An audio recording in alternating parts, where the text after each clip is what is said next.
Уштай кагаз алганмын, ак кайык жасаганмын. Саламатсыздарбы, урматтуу мугалимдер жана окуучулар. Акыркы коңгуроо ар бир бүтүрүүчүнүн эстен кетпей турган эң ыйык күнү. Бүгүнкү салтанаттуу күндө тарбия башаты болгон ак мектебибиз келечек муундар менен коштошкону турат. Бүгүн 11-класстын бүтүрүүчүлөрү үчүн ак мектептин акыркы коңгуроосу кагылар күн. Өзүңүздөр көбү болуп тургандай, Владимир Ильич Ленин атындагы орто мектебибиз мына бүгүн өзүнүн 82-нчи жолку бүтүрүүчүлөрүн уядан учурганы турат. Учкун кыял, татынакай сезимдер, кандай сонун окуучулук мезгилдер, өмүрүмдүн эң бир сонун кездери өтүп кетти акырындап билинбей. Биринчи рет босогоңду аттаган мезгил зуулап өтүп кетти капкачан. Азыр деле күн бүгүндөй сезилет, убактарым алиппеңди жаттаган. Сезимдерге сенин чачкан жарыгың, дал өзүндөй көзгө сүртөр дарынын. Ала тоонун көлөмүнө барабар ата журтка кошуп жаткан салымың. Бүткүл санааң жеткинчекке бөлүнөт, мээриңиңен бакыт нуру төгүлөт. Болсо дагы кичинекей жапыстан, аалам сенден көзгө даана көрүнөт. Анда эмесе быйылкы бүтүрүүчүлөрү жөнүндө маалымат берип кетсек. 11-А классы. Класс жетекчиси, билим берүүнүн мыктысы төш белгисинин ээси Сапарбаева Ырыспүбү Имаралиевна. Эмгек стажысы 26 жыл. 11-А классын 5-класстан бери жетектеп келүүдө. Учурда 33 окуучу мектепти ийгиликтүү аяктоодо. Класста окуунун мыктылары, предметтик олимпиаданын жана спорттук мелдештердин жеңүүчүлөрү бар. Аларга Улукбек кызы Айнагүл алтын тамга артыкчылык аттестаты менен аяктап, кыргыз тили жана адабияты сабагынан олимпиаданын жеңүүчүсү болуп, мектептин сыймыгы боло алды. Ушундай эле ийгиликти Манастануу интеллектуалдык оюнунда биринчи орунду камсыз кылган Нурланбек уулу Мирланбек да жарата алды. Коомдук иштерге активдүү катышып, шаардык олимпиадаларга ийгилик жараткан төмөнкү окуучуларды атап кетпесек да ашыктык болбос. Алар Абдиева Элиза, Алиева Айдай, Гафуров Даниэль, Имамалиева Айпери, Курсанов Адылбек, Мамаджанова Айданек, Муса кызы Адина, Эргешева Альмира жана башкалар. Ушуну менен катар Америка арларын ырдайбыз долбоорунда жеңишке жетишкен Гафуров Даниэлди, Сагынбекова Айгеримди сыймыктануу менен айта алабыз. Спорт жаатында дагы класстын бүтүрүүчүлөрү шаардын футбол боюнча курама командасынын составында ийгилик жаратып, Бишкек, Алматы, Астана шаарларында турнирлерге катышып, ийгилик менен кайтышкан. Алар Дүйшебек уулу Темирлан, Айдарбек уулу Алихан. Бокс боюнча Нурматов Расулбек шаардык облустук мелдештерге катышып, ийгиликтерди жарата алды. 11-Б классы. Класс жетекчиси тарых мугалими Боронова Айнура Абдисалимовна. Эмгек стажы 11 жыл. Шаардык билим берүү бөлүмүнүн грамотасынын ээси. 11-Б классын 5-класстан бери жетектеп келүүдө. Учурда 27 окуучу мектепти ийгиликтүү аяктоодо. Класста предметтик олимпиаданын жана спорттук мелдештердин жеңүүчүлөрү бар. Аларга Абдраимова Үмүтай мектепти алтын тамга артыкчылык аттестаты менен аяктап, мектептин коомдук иштерине активдүү катышат. Ошондой эле ийгиликти шаардык олимпиадада орус тили предметинен биринчи орунду камсыз кылган Сапарова Айдай ийгилик жарата алды. Спорт жаатында Сулайман кызы Турдугүл республикалык деңгээлдеги мелдештерге спорттун таеквондо түрү боюнча катышып, байгелүү орундарды камсыз кылып келди. Ал эми Примбердиева Нуриза спорттун баскетбол түрү боюнча республикалык деңгээлдеги мелдештерге катышып, мектептин атын чыгарып, байгелүү орундарды камсыз кылып келди. Ал эми Устат Шакирт долбоорунун катышуучусу Абдраимова Үмүтай Лейлек районунда өтүлгөн Достук фестивалында Чыңгыз Айтматовдун Делберим чыгармасындагы Аселдин ролун мыкты жараткандыгы үчүн биринчи орунду камсыз кылган. Ошондой эле коомдук иштерге активдүү катышып, сабактарды мыкты өздөштүргөн төмөнкү окуучуларды атап өтсөк ашыктык болбос. Алар Жолдошбаева Айдай, Имматиллаева Аклима, Максытова Айназ, Закирова Айтурган, Жолболдуев Данияр жана башкалар. Балдар үчүн күч аябай келдиңиз, билим менен мээрим куруп бердиңиз. Жетекчилик кыйын түйшүк болсо да, сабырдуулук, эмгек менен жеңдиңиз. Эжей сизге ыраазыбыз дайыма, балдар үчүн кызмат кылып келдиңиз. Анда эмесе сөз биздин сүйүктүү эжекейибиз, мектеп директору Макамбаева Мавлюда эжекейге берилет. Урматтуу бүтүрүүчүлөр, урматтуу ата-энелер, мени сүйүктүү кесиптештерим, эже агайларым. Баарыңыздарды бүгүнкү акыркы коңгуроо онлайн түрүндө өтүп жаткан акыркы коңгуроо майрамыңыздар менен эмгек жамаатымдын атынан, өзүмдүн атынан куттуктап кетүүгө уруксат этиңиздер. Өлкөдө болуп жаткан кырдаалга байланыштуу биздин 3-чү чейректен аяктагандан кийин мына бир чейрек биз дистанттык форматта, башкача айтканда аралыктан окутуп, балдарга билим тарбия берип келүүдөбүз. Анда эмесе урматтуу бүтүрүүчүлөр, баарыңарды алдыда, силердин алдыңарда чоң сыноолор болуп турат. Ушул сыноолордон жалпы республикалык тестирүүлөөдө эң жогорку упайларды алып, биздин мектептин сыймыгы болгон окуучулардан болуп, бүтүрүүчүлөрдөн болуп, кыргыз элиме салымыңарды кошкон мыкты бүтүрүүчүлөрдөн болгула. Жолуңар шыдыр болсун, жолдошуңар кыдыр болсун. Биздин Владимир Ильич Ленин атындагы орто мектебинде эмгек жамаатыбызда 94 мугалим билим тарбия беришүүдө. Алардын 28-и тек кызматкерлер эмгектенет, 1823 окуучу билим тарбия алып келүүдө. Мына ушул мугалимдерибиздин арасынан мамлекеттик сыйлыктын ээлери болгон Кыргыз Республикасынын эмгек сиңирген мугалими, кыргыз тили жана адабияты мугалими Рахматова Сапия эжекейибиз, ошондой эле башталгыч класстардын мугалими, Кыргыз Республикасынын президентинин ардак грамотасынын ээси Жапарова Канталат эжекейибиз, кыргыз тили жана адабияты мугалими Жамантаева Бурул эжекейибиз менен сыймыктанабыз. 35 мугалим эл агартуунун мыктысынын төш белгисинин ээси. Ошондой эле областтык министрдин грамоталарынын ээлери. Анда эмесе урматтуу мугалимдер, баарыңыздарды ушу аралыктан окутуп жаткан ата-эне менен, окуучу менен байланышып жаткан сиздердин эмгегиңиздерди сыймыктануу менен, билим бергениңиздерди сыймыктануу менен айта алам. Сиздердин ишиңиздерге чыгармачылык, ийгилик. Дайыма ушундай жаш мутураган балдарды, биздин окуучуларыбызды, мыкты окуучуларыбызга билим тарбия беришиңиздерге тилектешмин. Биздин мектепте быйылкы окуу жылында 66 11 классты бүтүрүүчүлөр бүтүп жатат, аяктоо алдында турат. 9 классты 147 окуучу аяктоонун алдында турат. Ал эми артыкчылык аттестатын, алтын тамга артыкчылык аттестатына 2 окуучубуз талапкер болуп турат. Алдыда мына ушул сыноолордон эң жакшы мыкты ийгиликтерге жетишет деген үмүттөмүн. Урматтуу бүтүрүүчүлөр, жолуңар шыдыр болсун, силерге ак жол каалайм. Күндөрдүн күлүк атын токуп минип, кайдадыр тээ алыска сызгым келет. Дүйнөдө акыйкаттуу адамдардын асыл ой кеңештерин уккум келет. Анда эмесе сөз кезеги Баткен областынын ыйгарым укуктун өкүлү Абдырахманов Алишер Орозбаевичке берилет.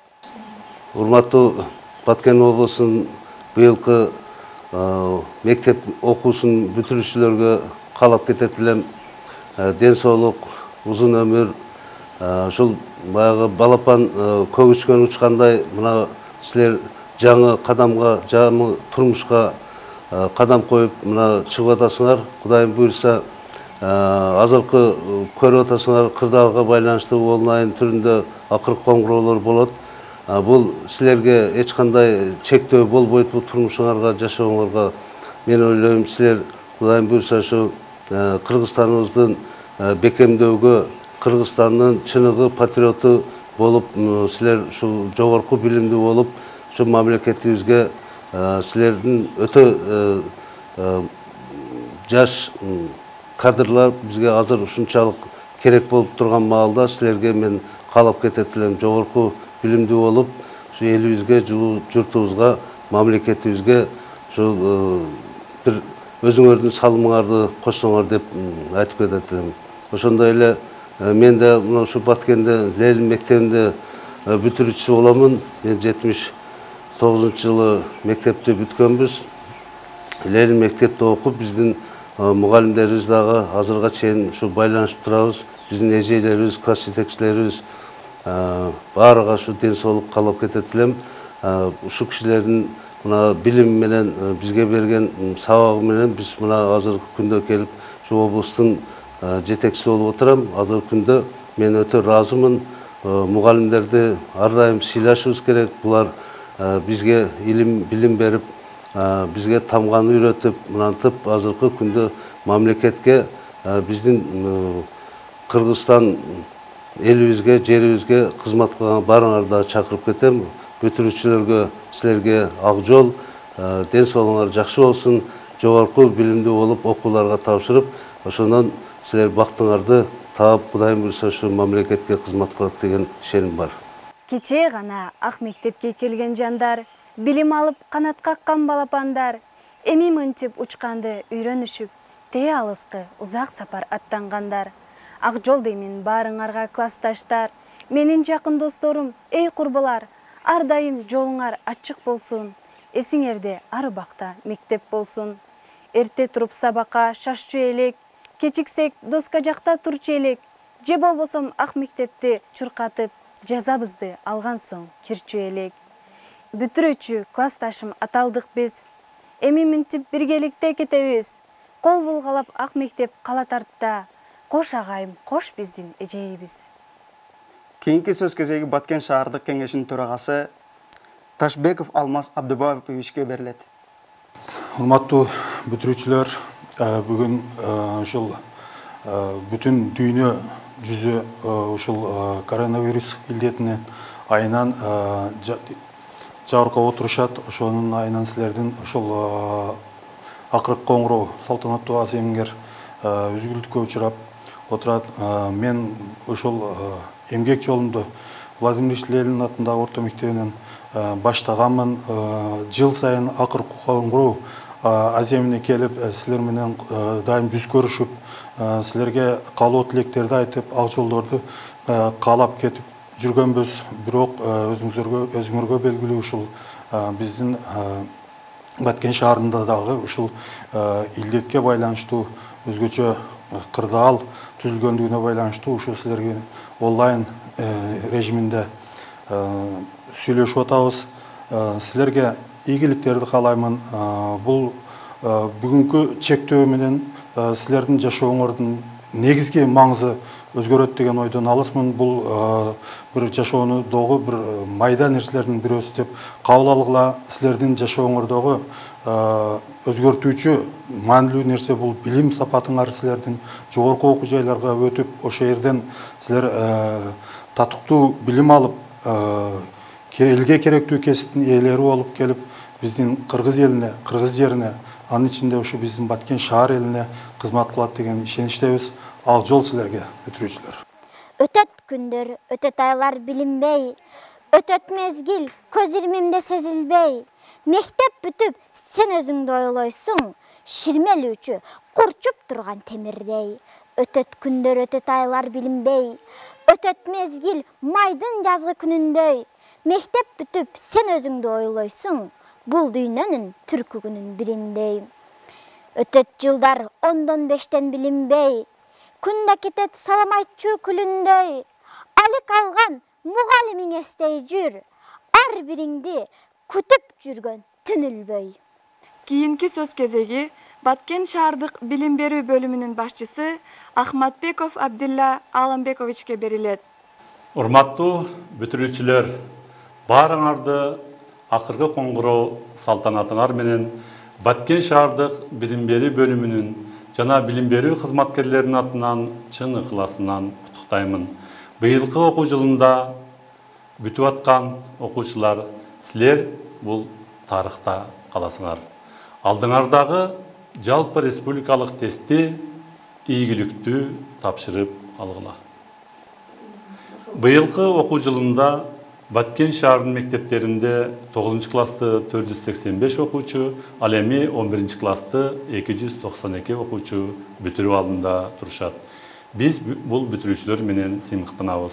Дегеним 8 окуучубуз областтык олимпиаданын жеңүүчүлөрү болсо, ал эми 23 окуучубуз артыкчылык аттестатына талапкер болуп отурушат.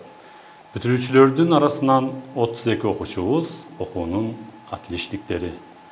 Быйылкы окуу жылында 3 чейректи сүйүктүү мектептеринде окуган болсо окуучуларыбыз, ал эми 4 чейректи алыстан дистанттык формада билим алышты. Баткен шаарында быйылкы окуу жылында 6160 окуучу билим тарбия алды. Аларга билим тарбия берүүдө 367 мугалим эмгектенип келишти. Шаршы элем мектеп көздөй таңертең, китеп, дептер алып күнделе, айлар жылга, жылдар айга алмашып, турам бүгүн коштошуу күн кечесинде, кош деймин, алтын уян билим берген, келечекке биз үчүн жол аштың кенен, билимин, мээримин талыкпастан берген агайга, эжейге ыраазычылык билдирем. Сөз кезеги Владимир Ильич Ленин атындагы орто мектебинин окуу бөлүмүнүн башчысы Тажибаева Турдужан Шадымановага берилет. Урматтуу Владимир Ильич Ленин атындагы орто мектебинин бүтүрүүчүлөрү, силерди бүгүнкү акыркы коңгуроо азем майрамыңар менен куттуктаймын. Силерге ден соолук, кең келечек каалаймын. Быйылкы 2019-2020 окуу жылында мектепти 11 классты 60 бүтүрүүчү, ал эми 9 классты 127 бүтүрүүчү бүтүрүп жатат. Булардын ичинен 11 класстан 2 окуучу алтын тамга артыкчылык аттестатына көрсөтүлүп, алдыда жакшы ийгиликтерди берет деп үмүттөнүп турабыз. Ал эми 9 класстардан болсо 13 окуучу артыкчылык күбөлүк менен бүтүрүп жатат. Ал эми өткөн окуу жылында бизде мектепте бир окуучубуз Эргешали Бектемир алтын тамга артыкчылык аттестаты менен бүтүрүп бизди кубандырып кетти. Биз ушундай ийгиликти силерден дагы күтүп жатабыз. Ал эми алдыда болсо жалпы республикалык тестилөө силерди күтүп атат. Мына ушул жалпы республикалык тестилөөдө силерге жакшы ийгиликтерди каалаймын. Жакшы тапшыргыла, жогорку окуу жайлардан орун алгыла, бардыңарга кең келечек каалаймын. Бактылуу болгула, ушул келечегиңер кең болуп, ачык асманыңар ачык болсун. Даңгыр, бактылуу жол каалайм силерге. Ак жол силерге бүтүрүүчүлөр.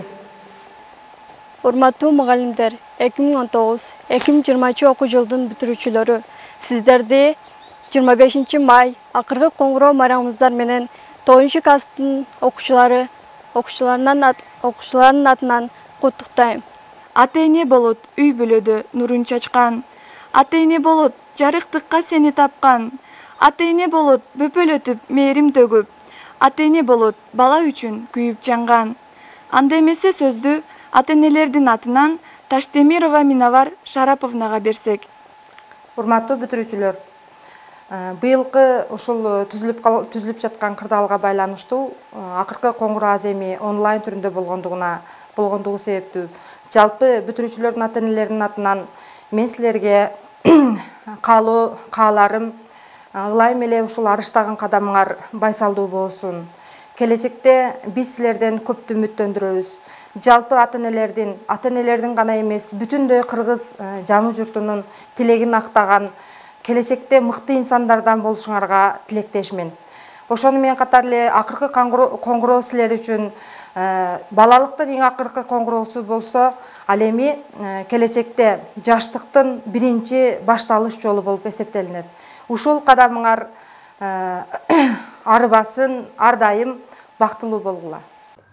Урматтуу бүтүрүүчүлөр, акыркы коңгуроо майрамыңар менен мына 11 жыл учкан куштай өтүп кетиптир. Силер бүгүн балалыгыңар менен окуучулук алтын көз ирмемдериңер менен коштошуп отурасыңар. Бұл бір жағынан өкінішті болса, бір жағынан қуанышты.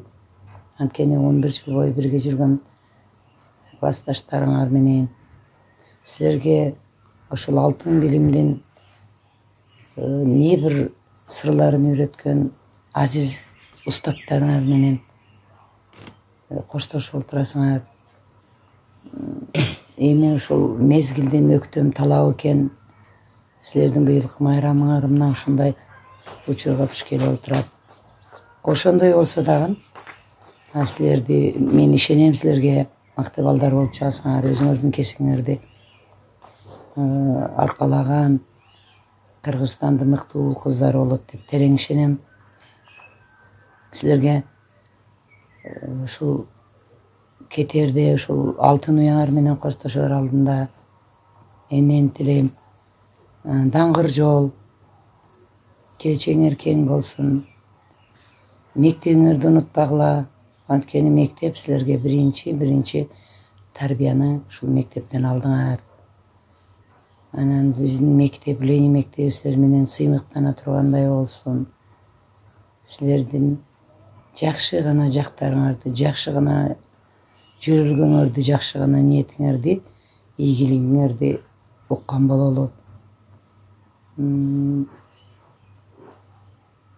Не кылабыз эми, ушул айла жок экен, эми 11 жыл окуп, мектебиңер менен кош айтышып, турмуштун бир чоң агымына, биз жүргөн агымга кошулган турасыңар.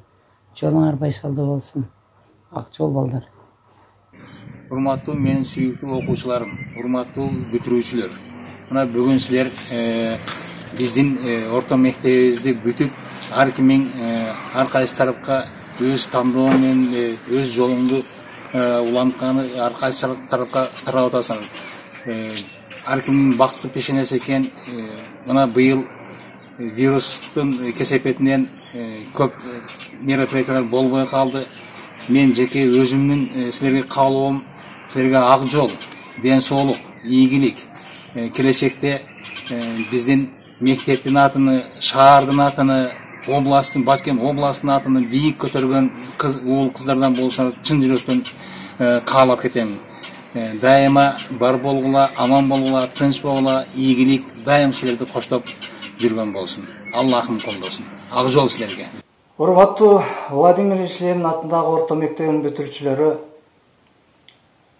мен силерди 5-6, 7 класста музыка сабагынан окутуп, музыка сабагында силерди ырдаганга, сүйлөгөнгө, жашоодо жакшы жүргөнгө үйрөттүм. Мына бүгүн 11 классты бүтүрүп, мектеп менен коштошуп турасыңар. Өзүңөр тандаган окуу жайларга тапшырып, келечекте татыктуу кесиптин ээси болгула. Кыргыз элине, кыргыз журтуна, Баткен элине кызмат кылган уул кыздардан болгула. Жашоодо өз бактыңарды таап, бактылуу үй бүлө кургула. Владимир Ильич Ленин атындагы орто мектебинин мугалимдери, агай эжекеңерди эч качан унутпагыла. Алар силерге 11 жыл өмүрүн арнады. 11 жыл жашоодо силерди бактылуу болсун деп билимин берди. Эмне дейбиз? Ден соолуңар бекем болсун, өмүрүңөр узун болсун. Жолуңар шыдыр, жолдошуңар кыдыр болсун. Кош болгула биздин бүтүрүүчүлөр. Урматтуу биздин бүтүрүүчүлөр, жана менин сүйүктүү 11-Б классым.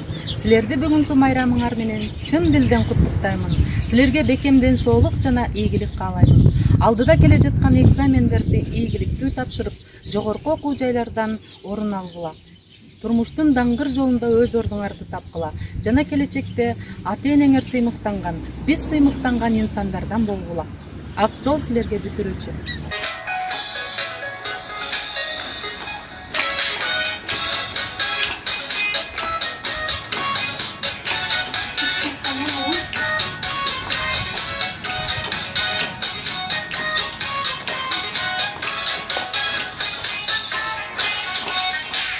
Мектебиммен окуткан эжелерим, агайларым, Мектебим тарбиялап чоңойттун го мени дайым. Баш ийип тайзым кылам, биздеги адам кылган. Мектебим сени унутпай, өмүр бою сени сыйлайм. Классташ кыздар балдар, кайдадыр алыстарга учасыңар. Классташ кыздар балдар, куш болду кечегени балапандар. Классташ кыздар балдар, унутпа уяңарда учкан куштар. Классташ кыздар балдар, калаймын ачылса экен ак жолуңар. Алыстап балалыктын жаңырыгы, алдыда улуу турмуш чакырыгы, учурган окуучуну уясынан, ушул күн эң акыркы, эң акыркы. Коштошуу бүгүн жүрөгүмдү эздого, сиздер үчүн бул акыркы коңгуроо.